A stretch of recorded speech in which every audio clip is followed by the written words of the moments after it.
आदिनाथ भगवान की, वर्तमान शासन नायक भगवान महावीर स्वामी की, संत श्रवणी आचार्य भगवान विद्यासागर जी महाराज की, परम पूज्य प्रमाणिक संत महामना मुनिराज प्रमासागर जी महाराज की, परम पूज्य रहसागर जी महाराज की, समो शरण एवं गुणायतन का नयनाभिराम आयतन परम पूज्य गुरुदेव की परिकल्पना गुणायतन। भव्यजनों, हम उस स्थल में बैठे हैं जहां विश्व की अद्भुत रचना कुछ ही महीनों में प्रकट होने वाली है, और ये प्रकट हो पा रही है आपके उदार आशय से, आपकी उदारता से। जब गुरुदेव ने परिकल्पना की तो उसे आप रूप देने में कारण बन रहे हैं, तो उस रूप को सीखता से हम दुनिया में प्रकट कर सकें, इसके लिए अपने भावों को और उदात्तता प्रदान करें, अपने भावों को बनाएं, हमसे जुड़ें, अपने आप से जुड़ें और गुणायतन में आकर के अपने जीवन को धन्य करें। मैं गुरुदेव के श्री चरणों में आपके साथ प्रश्न प्रस्तुत करने को उपस्थित करूं, उसके पूर्व मैं चाहता हूं कि ऐसे जगतबंधु गुरुदेव जो गुणायतन के प्रणेता तो हैं ही, भावना योग प्रवर्तक, शंका समाधान प्रवर्तक और संपर्क समय के रूप में जगत विख्यात हैं, इनके चरणों की अभिवंदना करके हम अपने जीवन को स्वर्णिम बना पाते हैं, अपने जीवन को सम्यक दर्शन की ओर गति दे पाते हैं। ऐसे गुरु चरणों में हम अपने प्रश्न प्रस्तुत करें, उसके पूर्व मैं चाहता हूं इनका वरद हस्त हमारे ऊपर आच्छादित हो आशीष के रूप में। अतः मेरे साथ उच्चारें, नमोस्तु महर्षि, नमोस्तु महर्षि, नमोस्तु महर्षि। आज हमारे बीच में जिन्होंने गुणायतन से जुड़ करके अपने जीवन को धन्य किया है, श्रीमान प्रमोद कुमार जी, आशीष कुमार जी, आशुतोष कुमार जी शास्त्री परिवार कटनी ने वे आए शुद्धधार के रूप में जुड़ करके अपने जीवन को धन्य कर रहे हैं। तालियां बजाकर इनका अभिनंदन करें। इन्होंने अपने उदात्त भावों को प्रकट किया है और शुद्धधार बन करके जीवन को धन्य किया है। इनका सम्मान करने के लिए मैं आमंत्रित कर रहा हूं श्रीमान अन्नू जी अजमेरा गया से ट्रस्टी गुणायतन में आए, और श्रीमान देवकुमार जी प्रमोद जी के साथ देवकुमार जी भी आए, श्रीमान प्रमोद कुमार जी, आशीष कुमार जी, आशुतोष कुमार जी और देव कुमार जी शास्त्री परिवार कटनी ये आए। इनका सम्मान करने के लिए उपस्थित हों श्रीमान अन्नू जी अजमेरा गया ट्रस्टी गुणायतन, जो गुणायतन की गरिमा को संवर्धित करेंगे। श्रीमान अन्नू जी, आपकी तालियां लगातार बजें, इनको दांत भावों के लिए तालियां बजनी है आपकी। एक गुणायतन से शुद्धधार के रूप में जुड़ करके जीवन को धन्य कर रहे हैं। साथ ही आज श्रीमती कुंज प्रभाव जी जैन मातेश्वरी, श्री प्रभाकांत जी जैन, श्रीमती रुचि जी जैन गाजियाबाद, इन्होंने भी अपने आप को शुद्धधार के रूप में संबद्ध करके अपने जीवन के इन पलों को स्वर्णिम बनाया है। तालियां लगातार बजें इनके लिए। ऐसा व्यक्तित्व जो प्रामाणिक समूह के रूप में जुड़ करके सच्ची सदस्यता करके अपने जीवन को धन्य कर रहे हैं। श्रीमान प्रभाकांत जी, रुचि जी गाजियाबाद, इनका सम्मान करने के लिए श्रीमान सिद्धार्थ जी कासलीवाल गुणायतन प्रशासक वे आए और इनका सम्मान करके गुणायतन के गौरव की महिमा मंडित करें। कपूरचंद जी भी पहुंच जाए, जल्दी आओ। और हमारे बीच में आज जिनके माध्यम से सैकड़ों पंचकल्याण संपादित हो चुके हैं, जो बाल ब्रह्मचारी हैं, विधानाचार्य हैं, अनेक अनेक रूप में जो प्रकट होते रहते हैं, ऐसे बाल ब्रह्मचारी भैया जय कुमार जी निशांत टीकमगढ़ हमारे बीच में हैं। आए, गुरुदेव के चरणों की अभिवंदना करें, आशीर्वाद प्राप्त करें और इनका सम्मान करने के लिए आमंत्रित कर रहा हूं श्रीमान कांति कुमार जी सराफ ट्रस्टी गुणायतन सागर से। वे ब्रह्मचारी भैया निशांत जी का सम्मान करेंगे। आइए सीखता से वहीं जाओ, ठीक वहीं। और नामचीन व्यक्तित्व के रूप में जाने जाने वाले ऐसे दो भाई जिन्हें पूरा भारतवर्ष अच्छी तरह से जानता है, सनत विनोद के नाम से जाने जाते हैं, प्रतिष्ठाचार्य हैं, विधानाचार्य हैं और अच्छे विद्वान हैं। विद्वत गोष्ठी में जिनकी अहम भूमिका हुआ करती है। दोनों भाई गुरुदेव के चरणों की अभिवंदना करें और इनका सम्मान करने के लिए श्रीमान कालिदास जी छावड़ा जियागंज से ट्रस्टी गुणायतन उपस्थित हैं। वे आए, कालिदास जी इनका सम्मान करेंगे और आपकी तालियां निरंतर तालियों के माध्यम से इनका सम्मान करते हैं। ऐसे व्यक्तित्व आज हमारे बीच में हैं जिनसे हम निरंतर पाते रहते हैं। श्रीमान सनत जी विनोद जी जैन और हमारे बीच में उपस्थित हैं श्रीमान पंडित सुरेश जी मारोरा, जो नामचीन व्यक्तित्व के रूप में इंदौर में अपना स्थान बनाए हुए हैं। आए गुरुदेव चरणों के अभिवंदन करें। सुरेश चंद जी मारवाड़ा इंदौर, पंडित सुरेश चंद जी मारवाड़ा इंदौर सीखता से आ जाए, गुरुदेव चरणों की अभिवंदना करें। और इनका सम्मान करने के लिए मैं आमंत्रित कर रहा हूं सिद्धार्थ जी कासलीवाल, प्रशासक गुणायतन आ गए। हमारे बीच में गुणायतन के ट्रस्टी श्रीमान संजय जी जैन, श्रीमान संजय जी जैन दिल्ली से हमारे बीच में गुणायतन के ट्रस्टी पर संबद्ध हैं। वे आए, गुरुदेव चरणों के अभिवंदन करें, आशीर्वाद प्राप्त करें। उनका सम्मान करने के लिए सुभाष जी जैन सीईओ गुणायतन वे आए और संजय जी जैन का सम्मान करके गुणायतन की गरिमा को महिमा मंडित करें। तालियां आपकी लगातार बजते रहें। ऐसे व्यक्तित्व जिनको आशा से हम आज कदम द कदम बढ़ते जा रहे हैं, आपकी तालियां लगातार बजती रहें। श्रीमान संजय जी ट्रस्टी गुणायतन दिल्ली। और हमारे बीच में आज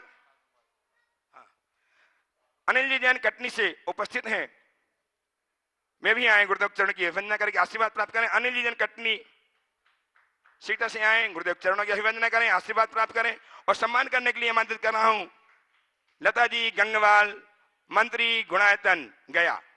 लता जी गंगवाल आ जाएं और श्रीमान अनिल जैन का सम्मान करके गुणायतन की महिमा को प्रकट करेंगी। और हमारे बीच में ऐसा व्यक्तित्व, एक ऐसा युवक विराजमान है साहेगढ़ मध्य प्रदेश से, जिसे लोग डॉक्टर आशीष जी शास्त्री के नाम से जानते हैं, जिन्होंने राष्ट्रपति पुरस्कार प्राप्त करके अपने जीवन को धन्य ही नहीं किया, अपितु समाज को गौरव प्रदान किया है। ऐसे व्यक्तित्व के लिए लगातार तालियां बजती रहनी चाहिए। श्रीमान डॉक्टर आशीष जी शास्त्री साहेगढ़ से आ जाओ। और इनका सम्मान करेंगे शास्त्री परिवार के जाने माने व्यक्तित्व, जिनके अमिट छाप उनके भीतर में समाई हुई है, श्रीमान देव कुमार जी शास्त्री का सम्मान करके शास्त्री जी के सम्मान के लिए आइए। श्रीमान देव कुमार जी शास्त्री आशीष जी शास्त्री के मन को और बढ़ाएंगे, जो जन धर्म समाज की सेवा करने के लिए, धर्म की सेवा करने के लिए, जिनवाणी की सेवा करने के लिए निरंतर प्रेरित होते रहें।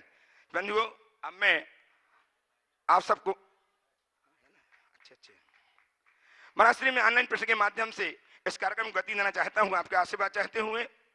यूपी बिनौली बागपत से श्रीमान नितिन जी जैन, जो अच्छे प्रश्न के लिए विख्यात हैं, आज पुनः एक प्रश्न भेजा है। आपके चरणों में बारंबार नमोस्तु करते हुए जानना चाहते हैं कि गुरुदेव, किसी ने क्या खूब कहा है कि जिंदगी जब समुद्र में गिरती है तब वक्त तैरना सिखाता है।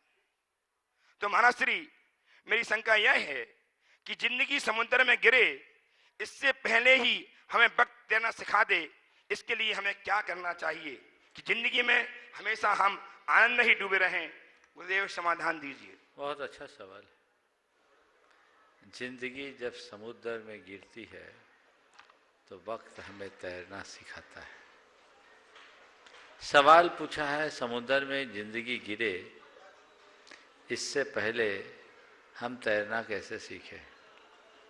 तो मैं कहता हूँ, कभी न कभी हर किसी को समुद्र में गिरना पड़ सकता है, और समुद्र में गिरने के बाद तैरना सीखना कठिन है। इसलिए इससे पहले कि हम समुद्र में गिरे, ताल तलैयों में तैरने का अभ्यास शुरू कर देना चाहिए। हमारे शास्त्र कहते हैं, अपने जीवन में स्थिर रखना चाहते हो तो दुखों को सहने का अभ्यास करो। आचार्य कुंद कहते हैं, अदुख भाविदानम दुहे जादे विनश्यति तम्हा जहा वलम जोई भाव दुखस्य भावना। सुख पूर्वक पाया गया ज्ञान दुख आने पर विलीन हो जाता है। इसलिए हे योगी, जब तक तुम में बल है दुखों की भावना भाव। एक बात बहुत ध्यान रखने की है, समुद्र में लोग तैरते हैं पर दुनिया में आज तक ऐसा एक भी शख्स नहीं है जिसने समुद्र में तैराकी सीखा है। तैराकी तो केवल ताल तलैयों में सीखी जाती है। तो ताल तलैयों में सीखो, जब तुम खूब विपदाओं से घिर जाओगे फिर अपने आप को संभालना बहुत मुश्किल है। इसलिए जब तुम्हारे सामने अनुकूलताएं हैं, अपनी सुविधाओं का त्याग कर करके कष्टों को सहने के अभ्यासी बनो, ताकि जीवन पथ में आए हुए बड़े बड़े कष्टों को भी सह सको। गुरुदेव बुढ़ाना मुजफ्फरनगर उत्तर प्रदेश से प्रेरित जैन आपको कोट से नमन अर्पित करते जानना चाहते हैं कि गुरुदेव जो दर्द शरीर को होता है, जो दर्द शरीर को होता है, वो आत्मा को भी होता है क्या? ओ, जो दर्द शरीर को होता है वो आत्मा को भी होता है क्या? देखो, अगर महसूस करो तो होता है और महसूस नहीं करो तो नहीं होता। तत्तः अगर देखे तो दर्द शरीर में है, पर व्यवहारतः अगर देखे तो अनुभव आत्मा को। शरीर का दर्द जब तक आत्मा को अनुभव में आ रहा है तब तक संसार है, और जिस दिन शरीर का दर्द आत्मा को अनुभव में आने की जगह केवल जानने में आने लगे तो समझना मुक्ति है। बात को दोहरा रहा हूं, शरीर का दर्द यदि आत्मा को अनुभव में आए तो समझना बंद है संसार, और शरीर का दर्द यदि आत्मा को जानने में आए तो समझना मुक्ति है, निर्जरा है। बस हम दर्द को जाने, महसूस न करें, यही हमारी साधना है। गुरुदेव अंतिम प्रश्न करूं उसके पूर्व मैं आमंत्रित कर रहा हूं डॉक्टर आशीष जी जैनाचार्य साहिबगंज अपने परिवार के साथ आ जाएं प्रश्न प्रस्तुत करने के लिए। ये भावना लोगों के पास आ जाएं। और अंतिम आनंद प्रश्न महाश्री संगीता गौहाड़े गुणायतन ट्रस्टी अकोला महाराष्ट्र से आपके चरणों में बारंबार नमोस्तु अर्पित करते जानना चाहती हैं कि गुरुदेव हम सूतक में भावना योग करते हैं तो हमें ओम का उच्चार करना चाहिए क्या? और सूतक लग जाने पर जब हम शुद्ध होते हैं तो हमें गंधोदक कौन से दिन लेना चाहिए? देखिए, सूतक पातक में ओंकार या नमोकार आदि के उच्चारण करने में दोष नहीं है, आप कर सकते हैं, केवल उपकरण का स्पर्श न करें। हाँ, अशुद्धि के दिनों में ओंकार का उच्चारण न करें। और क्या पूछा साथ में? और क्या पूछा? गंधोदक। गंधोदक आप पहले दिन से ले सकते हैं, पर दूसरों से लें, खुद न लें। ओ, आइए डॉक्टर आशीष जी जैनाचार्य साहिबगंज से, और तैयार रहें श्रीमान सुरेश जी मरोड़ा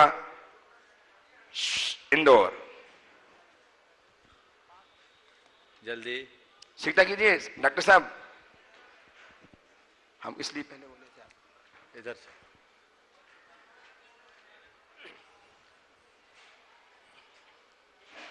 महाराज श्री नमोस्तु। पूज्य श्री आपके आशीर्वाद से आज मैंने प्राकृत भाषा में अनेक कार्य किए हैं। उसकी फलश्रुति है, जब राज्यपाल उपाधि मिली थी राज्यपाल जी के द्वारा प्राकृत में, तो आपने आशीर्वाद दिया था सांगानेर संगीत जी मंदिर में कि शीघ्र ही राष्ट्रपति पुरस्कार मिलेगा, वो भी हुआ। और आगे अब मैं व्रतों में आगे बढ़ सकूँ ऐसा आशीर्वाद मिले। पूज्य श्री मेरा प्रश्न है, हम स्वाध्याय के पूर्व जब मंगलाचरण करते हैं, मंगलाचरण में गणधर देवा प्रति गणधर देवा ऐसा उसमें उल्लेख है, तो प्रति गणधर देव कौन है और क्या ये उसी भाव से मोक्ष जाते हैं? देखिए, गणधर और प्रति गणधर शब्द का उल्लेख किसी प्राचीन ग्रंथ में देखने को नहीं मिलता।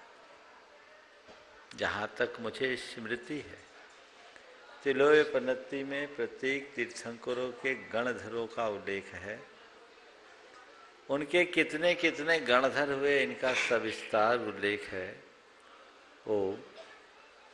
लेकिन कितने कितने गणधर हुए इसका सविस्तार उल्लेख है, लेकिन प्रति गणधर शब्द मेरे स्मरण के अनुसार कहीं नहीं है, बल्कि इस मंगलाचरण के अलावा अन्यत्र प्रति गणधर शब्द देखने में शायद नहीं आता। अगर किसी को आया हो तो मुझ तक जरूर पहुंचाए, मेरे ज्ञान वृद्धि में निमित्त बनेगा। फिर भी अगर प्रति गणधर देवाह शब्द का उपयोग होता है तो गलत नहीं है। जैसे इंद्र और प्रतीन्द्र होते हैं, वैसे ही गणधर और प्रति गणधर कह दें। प्रत्येक तीर्थंकर के एक मुख्य गणधर हैं, इसका उल्लेख है। तो जो मुख्य है तो अपने आप पारिशेष से प्रकट होता, बाकी गौण है। अब गौण के लिए हम शब्द लगाएं तो क्या लगाएं, शायद इसलिए लगा दिया गया। तो प्रतिगणधर देवाहा बोलने में कोई दोष नहीं है, लेकिन प्रतिगणधर देवा शब्द कहीं आया नहीं है। कई बार ये भी सवाल आता है कि बाकी गणधरों का क्या रोल होता है।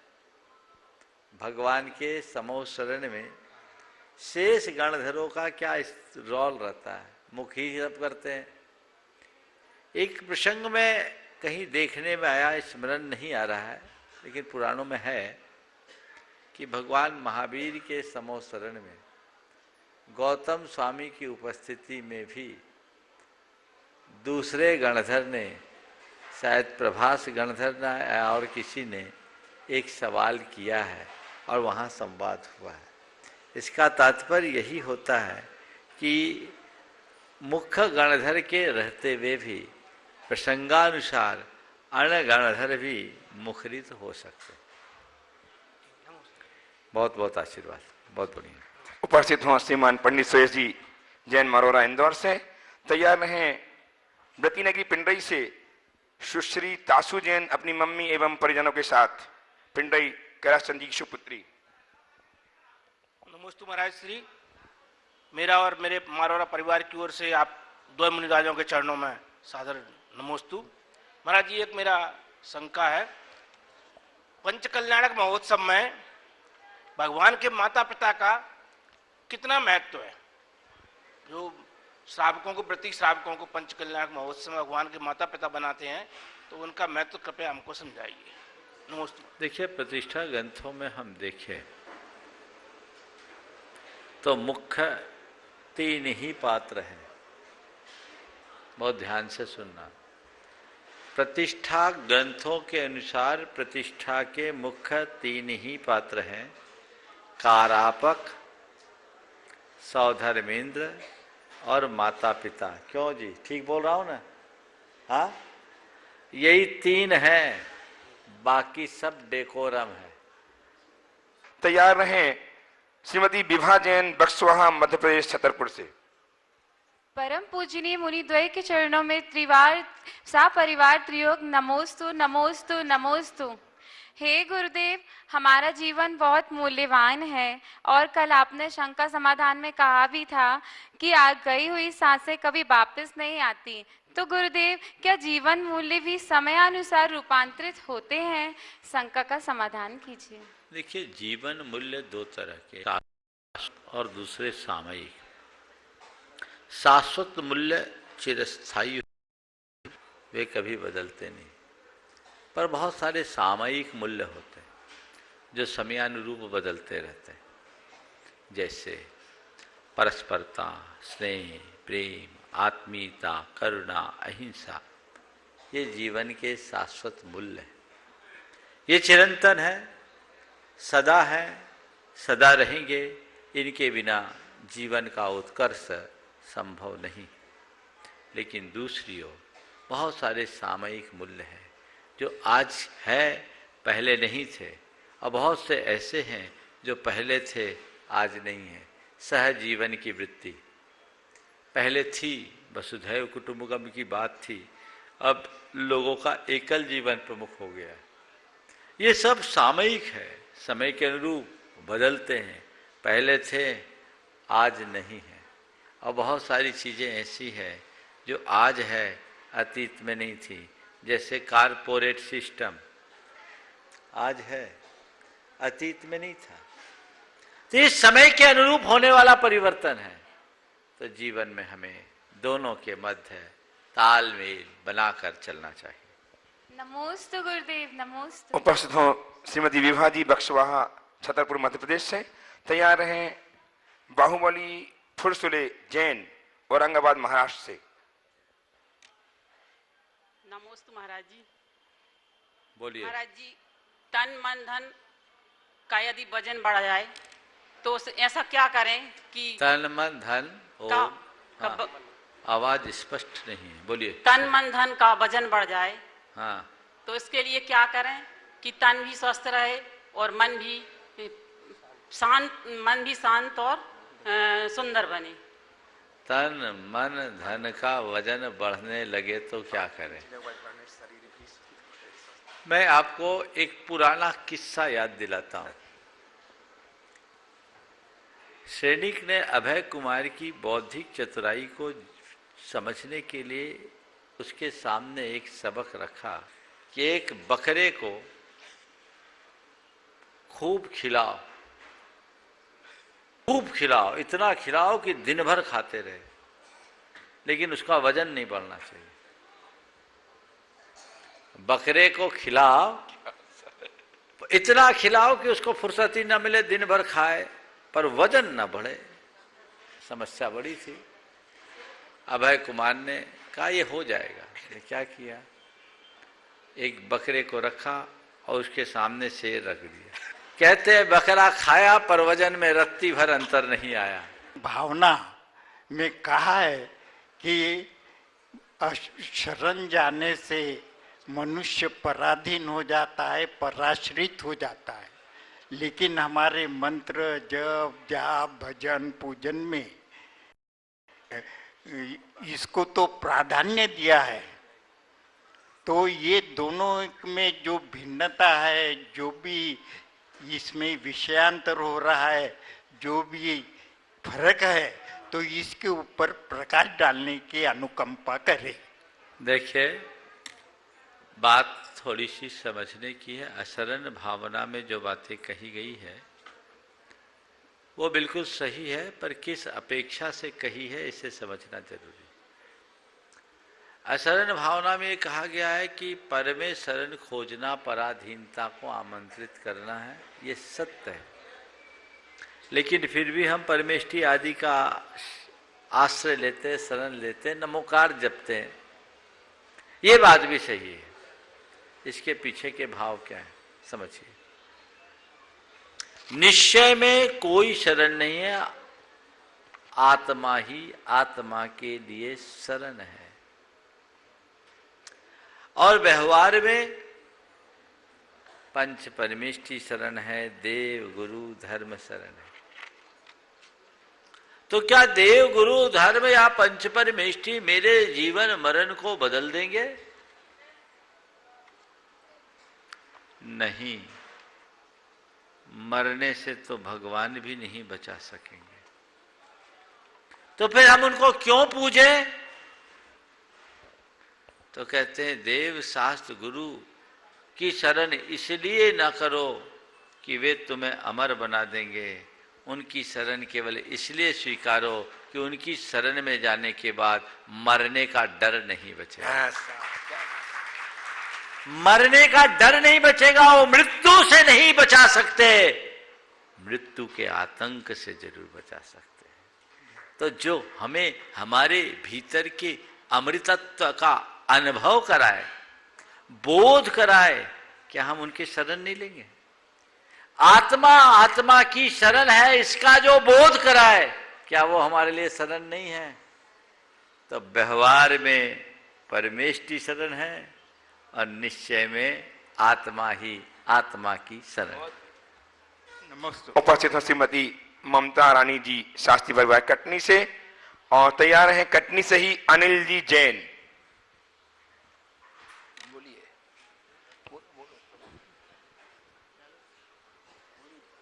बोलिए। मेरा दो मुनि राजों को मेरे और मेरे परिवार की तरफ से बारंबार बारंबार बारंबार नमोस्तु नमोस्तु। परिग्रह परिमाण व्रत को इच्छा परिमाण व्रत के नाम से कहा जाता है, जबकि इच्छा तो संयम असंयम दोनों प्रकार की होती है। तो इसमें किस प्रकार का परिभाव रखें? देखिए, परिग्रह परिमाण व्रत को इच्छा परिमाण व्रत कहा। आपने कहा इच्छा दोनों प्रकार की होती है, परिमाण तो हमें करना चाहिए। इच्छा क्या है? धन धान आदि बाह्य पदार्थों की जो मन चाही वृत्ति है उसका। अपनी इच्छा आकांक्षाओं पर निरोध करना, वश में लाना, इसका मतलब अशुभ से अपने आप को बचाना, इच्छाओं को रोकना, वही परिग्रह है। मुझे पूजा करना है, पाठ करना है, धर्म ध्यान करना है, ये परिग्रह नहीं। जिनसे इन बाह्य पदार्थों के प्रति ललक, आसक्ति और मोह बढ़े, उसके परिमाण का नाम ही यहाँ इच्छा परिमाण। हाँ। उपस्थित हो स्कूल आता है अनिल जी कटनी से ही, और तैयार हैं बाल ब्रह्मचारी प्रतिष्ठाचार्य भैया जय निशांत जी टीकमगढ़। गुरुदेव द्वय के चरणों में मेरा व मेरे परिवार का कोटि कोटि नमोस्तु नमोस्तु नमोस्तु। गुरुदेव, आज फिर विजय दादा का फोन आया, बोला है और चाची के स्वास्थ्य लाभ हेतु आशीर्वाद मांगा है। बहुत आकुल व्याकुल हो रहे हैं वो आपके चरणों में आने को। आशीर्वाद बोलो। हाँ। गुरुदेव, मेरी जिज्ञासा है, कहते हैं अगर चट्टान पर सिंह बैठ जाए तो वह चट्टान भी सिंहासन कहलाती है। सिंहासन पाने की मुझे कोई चाह नहीं है, परंतु हम ऐसा क्या करें कि हमारी सिंह वृत्ति जैसी प्रवृत्ति हो जाए। चट्टान पर सिंह बैठ जाए तो सिंहासन हो जाता है। हमारी सिंहासन की कोई चाह नहीं, पर ऐसा हम क्या करें कि हमारी सिंह वृत्ति जैसी प्रवृत्ति हो जाए। देखिए, सिंह वृत्ति जैसी प्रवृत्ति हो, सिंह की वृत्ति में दोनों चीजें हैं, उसमें शूरता भी है और क्रूरता भी है। तो मैं ऐसा आशीर्वाद किसी को नहीं दूंगा कि उस सिंह वृत्ति का हो जाए, यानी जितना सूर हो उतना क्रूर हो। सिंह वृत्ति को अपनाना ही है तो सिंह की शूरता को अंगीकार करना, क्रूरता से अपने आप को बचा लेना। और जो जीवन में शूरता रखता है, क्रूरता से मुक्त होकर, क्रूरता से मुक्त होकर जो शूरता को अपनाता है और अपनी शूरता से औरों की क्रूरता का अंत करता है, उसके चरणों में वो जहां जाए सिंहासन होता है। वह जहां चला जाए वहां सिंहासन आ जाता है। इसलिए सूर बनो, क्रूर नहीं। उपस्थित हो प्रतिष्ठा लब्ध प्रतिष्ठाचार्य बाल ब्रह्मचारी भैया जय निशांत जी टीकमगढ़ से, और तैयार हैं ख्याति लब्ध प्रतिष्ठाचार्य श्रीमान विनोद जी सनत जी रजवास से, प्रवासी इंदौर। परम पूज्य मुनिद्वय के चरणों में पुष्प परिवार, नवागढ़ समिति एवं नवागढ़ गुरुकुलम का त्रिवान नमोस्तु। महाराष्ट्री, आज जहाँ भी खुदाई हो रही है वहाँ जैन मूर्तियाँ, जैन कलाकृतियाँ प्राप्त हो रही हैं, लेकिन हमारे पास आकलन करने वाले विद्वान नहीं हैं, और जो अजैन विद्वान हैं उनका जैन दर्शन में प्रवेश नहीं होता है। इसीलिए नवागढ़ प्राप्त रॉक आर्ट, रॉक पेंटिंग, जिनमें महाविद्वानों की परिपालना, संलेखना एवं संलेखना पूर्वक पंचम गति को प्राप्त करने का स्पष्ट उल्लेख मिलता है, लेकिन जो इसके जानकार हैं, जिन्हें हमने इनवाइट किया है, बुलाया है, वह इस विधा से अपरिचित होने के कारण वह कोई भी इसमें अपना नोटिस नहीं दे पाए हैं। तो मैं चाहता हूं कि आज वर्तमान में जो जैन धर्म की जो संस्कृति का उत्खनन हो रहा है उसका सही आकलन हो, इसके लिए हमें क्या करना चाहिए। देखिए, मैं सभी से एक सुझाव देता हूं, खासकर उन लोगों को जो टेक्निकल एजुकेशन के क्षेत्र में नहीं है, वे कम से कम जैन दर्शन का अध्ययन करें, जैन दर्शन और प्राकृत विद्या का अध्ययन करें, साथ ही साथ पुरा विद्या, पुरातत्व का भी अध्ययन करें। आर्कियोलॉजी डिपार्टमेंट में आज जैनों की संख्या नगण्य जैसी है। इनके माध्यम से हमारी संस्कृति का हम आकलन करते हैं। इस दिशा में लोगों को उत्साहित होना चाहिए और उसके लिए वैसा प्रयास और पुरुषार्थ भी करना चाहिए। सभी को चाहिए, खासकर उन लोगों को जिनको कहीं सर्विस करने का लक्ष्य नहीं है, जिनको घर में ही रहना है। महिलाओं के लिए मैं कहूँगा, जो गृहिणी की भांति आज जी रही है, बहुतों के पास घरों में कोई काम नहीं है, व्यापार बहुत अच्छा है, घर में काम करने वाले लोग हैं, थोड़े फ्री हो तो पढ़ो ना, पढ़ करके धर्म के लिए, संस्कृति के लिए, समाज के लिए, राष्ट्र के लिए कुछ करो ना, अपना जीवन व्यर्थ मत करो। से प्रदेश सरदार विनोद जी और तैयार हैं प्रभाकांत जी जैन दिल्ली से, प्रमाणिक समूह के सक्रिय सदस्य गाजियाबाद दिल्ली। श्रीमान प्रभाकांत जी जैन। हे महाराज श्री नमोस्तु नमोस्तु नमोस्तु। हे पूज्य श्री, हम श्रावक छोटे छोटे नियम, चाहे वो दैनिक पूजन हो, अभिषेक हो, अष्टमी चतुर्दशी के नियम हो, छोटे छोटे नियम पालते हैं, लेकिन वृत्ति नहीं है। फिर भी हमसे यदि कोई दोष लगता है तो उसको हम कैसे अतिक्रमण करें, क्या विधि है हम अवृत्ति श्रावकों के लिए? देखिए, व्रति हो या आवृत्ति, जो भी नियम हो पहले नियमों का दृढ़तापूर्वक पालन करना चाहिए। और अगर हमारे नियमों में कोई दोष लग जाए तो उन नियमों की अपनी निंदा गढ़ापूर्वक आलोचना करना चाहिए, प्रायश्चित करना चाहिए। आप लोग एक परंपरा हमारे यहाँ है, हम लोग कोई भी व्रत करते हैं तो व्रत के उपरांत उद्यापन करने की प्रक्रिया है। ये उद्यापन क्या है? कभी आपने इस पर विचार किया? व्रत करने के बाद व्रतों का उद्यापन, उद्यापन मतलब लोग यही सोच रखे हैं मंदिर में ये दान दो तो वो कर दो, ये पूजन कर लो, ये विधान कर लो, ये उद्यापन है। तो फिर हम मुनियों का तो व्रतों का उद्यापन कभी होगा ही नहीं, हमारे पास तो व्यवस्था ही नहीं।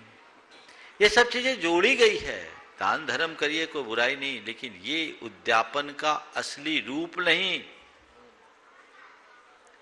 उद्यापन का मतलब है व्रत संपन्न करने के उपरांत भगवान के श्री चरणों में जाना,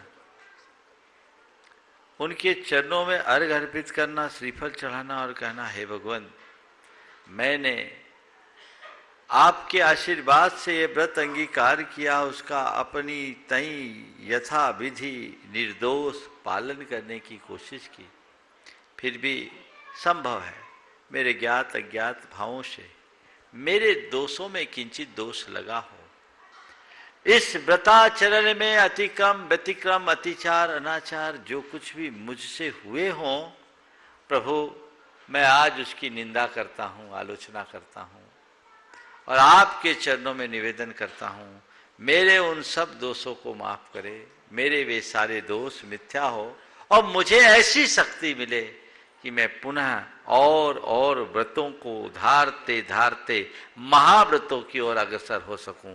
यही तो है उद्यापन। कुछ जगह कहते हैं भगवान के आगे हाथ जोड़ना, क्या कहते हैं, इस तरफ शब्द प्रयोग करते हैं। आज हमने व्रत किया तो वहां हाथ जोड़ना, ठीक है, खंडेलवाल समाज में चलन है हाथ जोड़ना। हाथ जोड़ने का मतलब क्या है? आप लोग बोलते हैं ना भैया उसने तो हाथ जोड़ लिया, यानी हाथ खड़े कर लिया।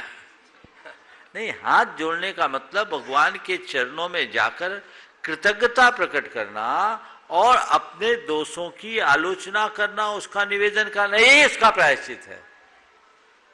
तो इसी आधार पर मैं आप सबसे कहता हूं, छोटे मोटे जो कुछ भी दिन भर की क्रियाओं में दोष लगते हैं, भगवान के सामने जाकर उसके लिए क्षमा मांगे, हर जीव से क्षमा मांगे, क्षमा करे और प्रार्थना करे, भगवान मेरे ये दोष मिथ्या हो।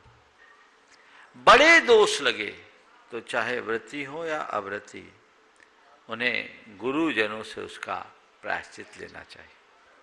आइए प्रभाकांत जी जैन दिल्ली से ओम नहीं है और तैयार हैं, आ जाए, उपस्थित हो श्रीमान प्रमोद जी शास्त्री परिवार कटनी से। प्रमोद जी आ जाएं। और तब तक एक सूचना, आने वाली 19 तारीख आप हम सबके लिए अद्भुत तारीख होगी, जबकि गुरुदेव अपने संयम के उपकरण पिच्छिका को परिवर्तित करेंगे। ये उत्सव ठीक 1 बजे से इसी पंडाल में होगा। अपने समय को निकालें और उपस्थित होकर के इस महोत्सव को देख करके जीवन को धन्य करें। 19 तारीख दिन रविवार, सीधा प्रसारण जिसका जनवाई चैनल पर दिखाया जाएगा, इस बात का ध्यान रखें। गुरुदेव के चरणों तैयार रहेंगे जितेंद्र जी जैन, वार्डन ट्रस्टी बेंगलुरु। गुरुदेव के चरणों में अनंत कोटि नमस्तु। गुरुदेव इस सिद्ध क्षेत्र में पुण्य जागा और बड़ी हिम्मत करके मैं आज गुणायतन से जुड़ सका हूँ। ये बहुत पूर्व जन्मों का ऐसा पुण्य होगा कि इस क्षेत्र, शाश्वत क्षेत्र पे ऐसे निर्माणाधीन भव्य जिनालय में मैं एक धूल के समान उसमें जुड़ सका। गुरुदेव, आपके चरण रज बिलहरी में पड़े और उसकी वर्षगांठ 12 तारीख को मनाने का निर्णय समाज ने लिया है। आपके आशीर्वाद के लिए वो सब यहाँ पर आए थे। लेकिन इस कार्यक्रम को जहाँ जहाँ पे भी ऐसी वर्षगांठ होती है, हम उसमें ऐसी क्या भव्यता प्रदान करें कि वो ऊर्जा सतत इतनी बढ़ती रहे कि हम कभी वार्षिक मेला भराना न भूलें। बहुत सुंदर। सबसे पहले तो मैं आपको और आपके पूरे परिवार को आशीर्वाद देता हूँ। आप कह रहे कि मैं गुणायतन से आज जुड़ गया। अरे जुड़े तो पहले दिन से थे। आप तो वो व्यक्ति हो जो नींव की ईंट रखने वालों में। देखिए भाई, मेरा एक सभी से ये कहना है कि गुणायतन से केवल वो नहीं जुड़ा जिसने बड़ा दान दिया। मैं तो कहता हूँ जो कोई मुझसे जुड़ा है, हर कोई गुणायतन से जुड़ा है। नमोस्तु। जो धर्म से जुड़ा है वो गुणायतन से जुड़ा है। इस अर्थ में हर कोई जुड़ा है। और मैं देखता हूँ हर व्यक्ति अपनी शक्ति और सामर्थ्य के अनुसार जो उत्कृष्टतम दे सकता है वो दे रहा है, देने की भावना रख रहा है। अभी प्रमोद जी ने जो आज सूत्रधार के रूप में उनके नाम की घोषणा की गई, ये ऐसे व्यक्ति हर जगह देते रहते, हमेशा देते रहते। तो आकर के बोला, महाराज जी मुझे यहाँ रुकना नहीं है, आगे बढ़ना है। बस यही भाव तो जीवन की सबसे बड़ी उपलब्धि है। व्यक्ति के हृदय में उदारता विकसित होने लगे तो समझना हमने धर्म का एक बड़ा लाभ ले लिया है। मेरा आशीर्वाद है, इसी तरह जुड़े रहे। और आपके माध्यम से उन तमाम व्यक्तियों को जिन्हें ये लगता है कि हम जुड़ नहीं पाए, सब जुड़े हुए हैं, जुड़े रहे। और एक वाक्य में एक संदेश दूंगा, अपने जीवन का उत्कृष्टतम दे सको वो दो, दान दे सको दान दो, दान नहीं योगदान दो। दान दे सको दान दो, दान नहीं दे सको तो योगदान दो। दान से बड़ा योगदान होता है। जो जुड़े हैं वो जुड़े हैं, बहुत अच्छी बात है।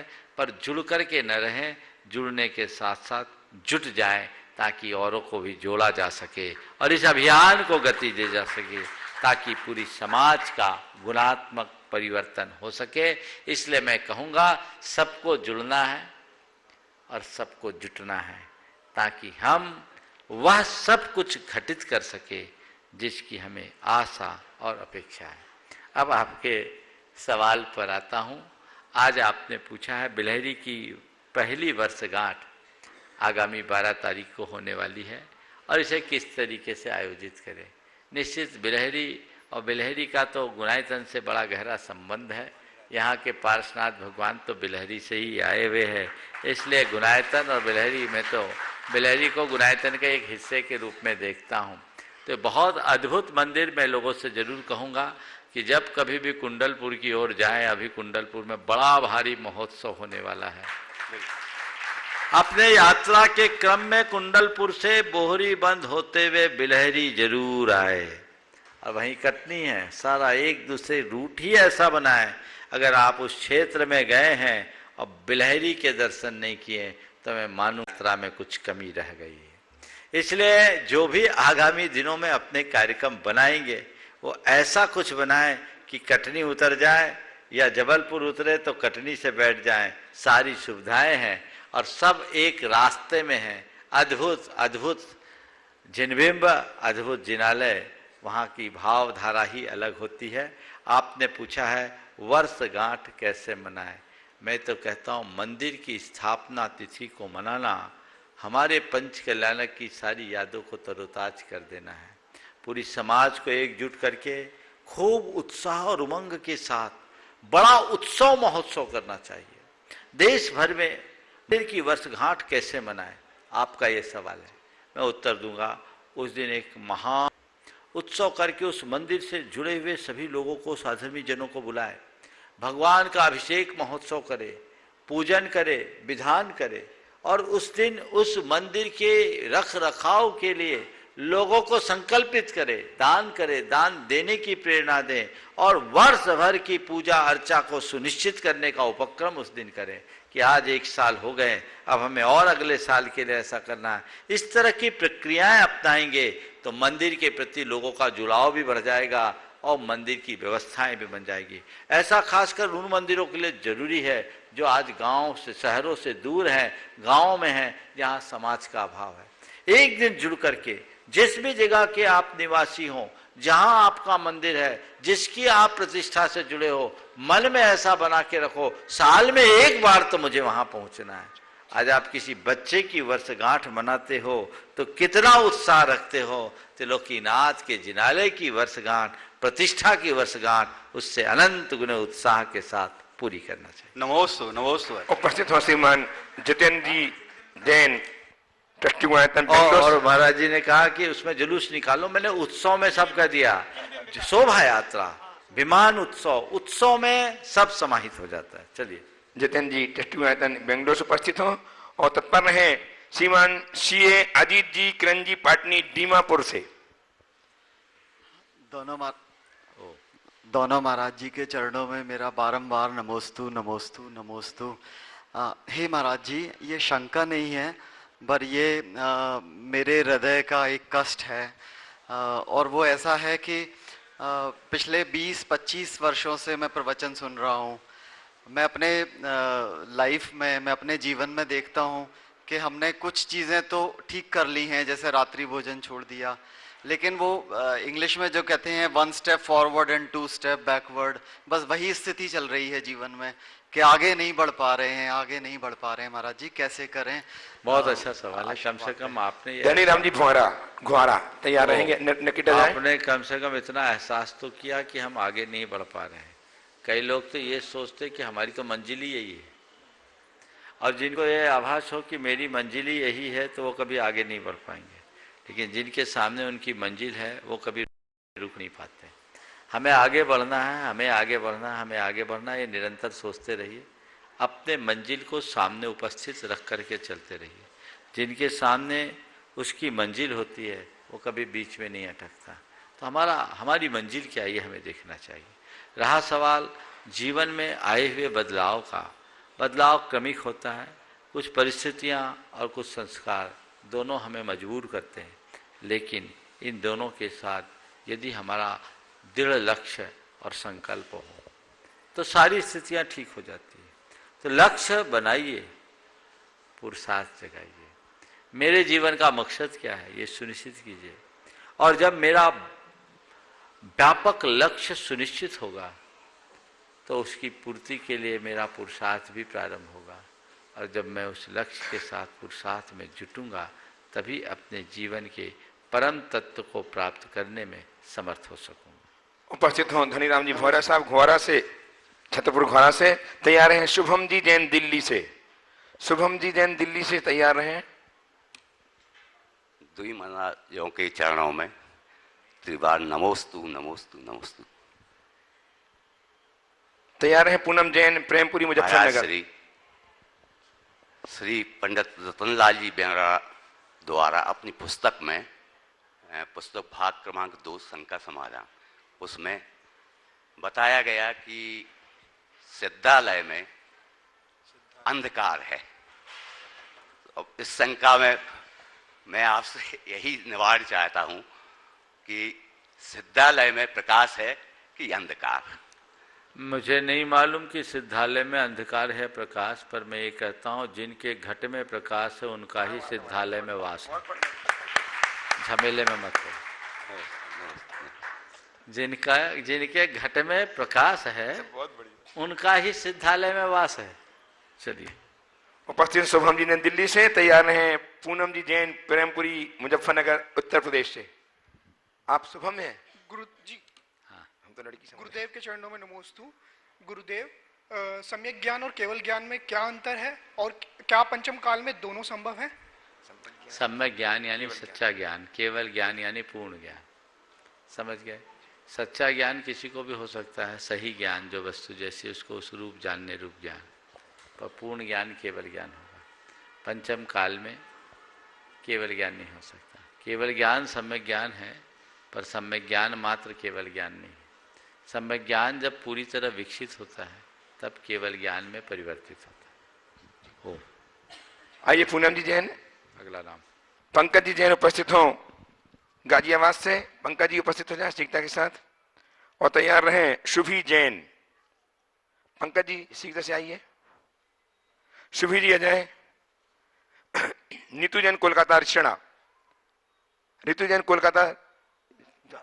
नहीं सब आज के निकाला। देखो ऐसा है, जो पर्ची डालते हैं ना उनमें एक नियम बना लो, डेट भी डालो। बहुतों के कल शाम को डले होंगे तो नहीं आए। चलिए आगे बोलिए। हाँ, चारुलता जी शाहू जी औरंगाबाद महाराष्ट्र उपस्थित हो, शीघ्र से आए। अगला तब तक ऑनलाइन और लोगों। जीएस भारती कर्नाटक मैसूर, शीघ्र से आ जाए, शीघ्र से आइए। हाँ। तैयार रहें श्रीमती किरण जी टीकमगढ़। किरण जी टीकमगढ़ से तैयार, ये भी तैयार रहेंगी। आपका नाम बताइए कौन है आप? चारुलता जी अपना नाम बोल दीजिए। चारुलता। नमोस्तु महाराज जी, नमोस्तु महाराज जी, नमोस्तु महाराज जी। जीएस भारती बोल रही हूँ। बोलो। भगवान को पंचकल्याण में दिया हुआ आहार हम प्रसाद के रूप में ले सकते हैं कि नहीं? क्या वह प्रसाद निर्माल्य होता है?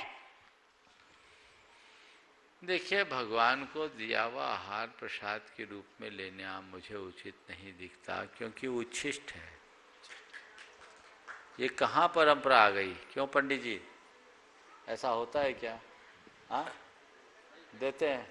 हाँ, नहीं है, ये परंपरा सुसंगत प्रतीत नहीं होती। वो उच्छिष्ट है, हमने भगवान को दे दिया तो वो चीज लेने की व्यवस्था हमारे यहाँ नहीं। नमोस्तु महाराज जी, नमोस्तु। आइए औरंगाबाद से चारुलता जी शाहू जी बस तो और तैयार हैं। टीकमगढ़ से किरण जी जैन टीकमगढ़ है। अभी द्वय मुनिराजों के चरणों में त्रिवार नमोस्तु नमोस्तु नमोस्तु मेरा और मेरे परिवार से नमोस्तु। बोलिए, घबराइए नहीं, सांस गहरी ले लीजिए, अच्छे से भर लीजिए, फिर बोलिए। हाँ। नमस्ते गुरुदेव। गुरुदेव, अपना जैन समाज आलू प्याज नहीं खाता, इस वजह से हर जगह पहचाना जाता है। यहाँ तक कि प्लेन में 5 स्टार होटल में विदेशों में भी जैन फूड मिलता है। हमें कोई पूछता है कि आप जैन हो क्या, तो हमें बहुत गर्व महसूस होता है। तो मुझे ऐसा लगता है इस वजह से कुछ लोग क्या है, होटल में जाके भी आलू प्याज वाला भोजन करते हैं, तो हमारे जैन धर्म की गरिमा कम होती है। इसे ऐसा क्या करें हम कि हमारे जैन धर्म की गरिमा बनाए रहे? बस लोगों के मन में ये भाव बहुत जगा ले कि हम जैन हैं। क्या करें, वे लोग जो ऐसा करते हैं उस घड़ी ये भूल जाते हैं कि हम जैन हैं। जिन्हें अंतर से याद रहे कि हम जैन हैं, वो ऐसा कृत्य कभी कर ही नहीं सकते। मैं आप सबसे कहूँगा कि आप अपनी मजबूरी में घर में चाहे जैसा जीवन जी लो, बाहर तो ऐसा जीवन जियो जिससे तुम्हारे जैन होने का प्रमाण प्रकट हो। यही तुम्हारे जैनत्व की शान होगी और इसमें ही तुम्हारे जैनत्व का गौरव है। लेकिन दुर्भाग्य है, आधुनिकता की अंधी दौड़ में लोग इन सब बातों को नज़रअंदाज करते जा रहे हैं। नतीजा हम सबके सामने आ रहा है। वे तो हमारी व्यवस्थाएं बना रहे हैं और तुम उनको नकार रहे हो। अगर ये सब खाना शुरू कर दोगे और जैन फूड को लोग अगर बोलेंगे नहीं, मांग नहीं करेंगे, तो कल वहाँ से हटते देर नहीं लगेगा। और जिस दिन हट गया उस दिन हमारा क्या अस्तित्व रहेगा? तो अपने जैन होने के अस्तित्व को बनाए रखना है तो तुम्हें तो वहाँ जैन फूड ही खाना चाहिए। जहाँ जैन फूड उपलब्ध है वहाँ जैन फूड खाना चाहिए, और जहाँ जैन फूड उपलब्ध नहीं है वहाँ जैन फूड की मांग करनी चाहिए, ताकि तुम्हारी पहचान बनी रहे। ऐसी दृष्टि हो। आपका एक बहुत बड़ा कर्तव्य है, आपकी एक जिम्मेदारी है कि आपने जिस परंपरा में जन्म लिया उसे आप आगे बढ़ाएं, उसकी पुष्टि करें, उसकी प्रभावना करें।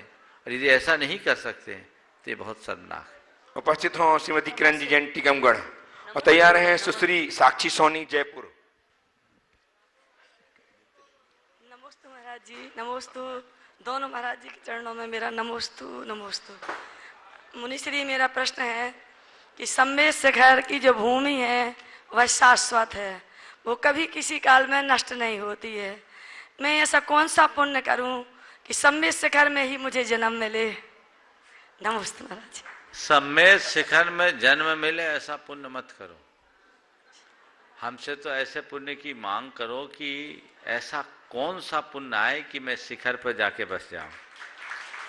चलिए। श्री साक्षी सोनी पश्चिम जयपुर से तैयार हैं श्रीमान कालिदास जी जैन, छावड़ा, जियागंज, ट्रस्टी गुणायतन। नमोस्तु गुरुदेव, नमोस्तु नमोस्तु। गुरुदेव, मेरा प्रश्न यह है कि चंचलता क्या है तथा चंचलता को हम कैसे जीते, तथा भावना योग करते समय हम ऐसे क्या कमांडे ताकि हम चंचलता पर विजय प्राप्त कर सके। नमोस्तु गुरुदेव। चंचलता का मतलब क्या है? कोई एक स्थिर लक्ष्य नहीं रखना, कोई एक मकसद नहीं रखना, न ठौर होना न ठिकाना होना, ये सब चंचलता है। जब मनुष्य किसी लक्ष्य के साथ अनुबद्ध होता है और उसके साथ संकल्पित होता है, तब कहीं जाकर उसकी चंचलता मिटती है। जिनका मन ज्यादा चंचल है उन्हें सदैव भावना योग में भाना चाहिए। मुझे स्थिर रहना है, मुझे स्थिर रहना है, मुझे स्थिर रहना है, मुझे लक्ष्य पाना है, मुझे लक्ष्य पाना है, मुझे लक्ष्य पाना है। इन वाक्यों को दोहराएंगे तो निश्चित हम अपनी चंचलता में बहुत हद तक नियंत्रण पाने में समर्थ होंगे। आइए श्रीमान कालिदास जी, ट्रस्टी गुणायतन, जियागंज से। और एक सूचना फिर से जुड़ा हूं, सूचना आपको संयम का परिवर्तन होना 19 तारीख को दिन रविवार दोपहर 1 बजे जो जिनवाई चैनल पर लाइव प्रसारित होगा, ध्यान रखें 19 दिसंबर। हमारा नमस्तु नमस्तु नमस्तु मुर्शिदाबाद जैन समाज से भी नमस्तु नमस्तु नमस्तु। हमारा प्रश्न ये है, नया मंदिर विराजमान करते समय मूल नायक प्रतिमा विराजमान करना और दूसरे प्रतिमा विराजमान करना, या द्रव्य को दान देना पंच कल्याण के समय, दोनों तीनों दानों के अंदर और भी कोई सामग्री दान देना, कौन अंतर क्या है? जो मौका मिल जाए सो दो। मैं मूल नायक की महिमा बना दूंगा तो तुम कहोगे हम तो मुरई नायक करेंगे, तुम लोग हो बनिया, तो बाकी को कौन करेगा? मैं बाकी को करूंगा तो मूल नायक को लोग भूल जाएंगे। मैं किसी एक पर वेट डालूंगा तो तुम बाकी दूसरे को भुला दोगे, तो मैं नहीं चाहता। मैं तो चाहता हूं सब करो, और न केवल मूल नायक बनाओ, न केवल भगवान विराजमान करो, न पूजा के लिए द्रव्य दान दो, न केवल पंचकल्याण के लिए द्रव्य दान दो, मुझसे तो ये आशीर्वाद लो कि पूरा मंदिर में बना लो। कसर क्यों छोड़ना है? जितना उत्कृष्टतम हो सके उतना करो। फिर भी आप पूछते हो तो बता देता हूं, मूल नायक को बनाना सर्वश्रेष्ठ है, और सर्वश्रेष्ठ वही पाता है जो सर्वश्रेष्ठ लगाता है। तो कोशिश करो, पहली कोशिश कि हम सर्वश्रेष्ठ लगाए, नहीं मिले तो फिर सेकेंड, फिर थर्ड। आप लोगों के पास ऑप्शन होता है ना, पहले उत्कृष्ट पाने की कोशिश करो, फिर नहीं है तो दूसरे में, फिर तीसरे नंबर, चौथे में। आप लोग अभिषेक की बोली लेते हो ना, पहला कलश ले लूं, चलो नहीं हो पाया, दूसरा ले लूं, दूसरा नहीं ले पाए, तीसरा ले लूं, तीसरा नहीं ले पाए, चौथा ले लूं, लेकिन ले लूं ना। हम तो पहले लेंगे तो कर्म और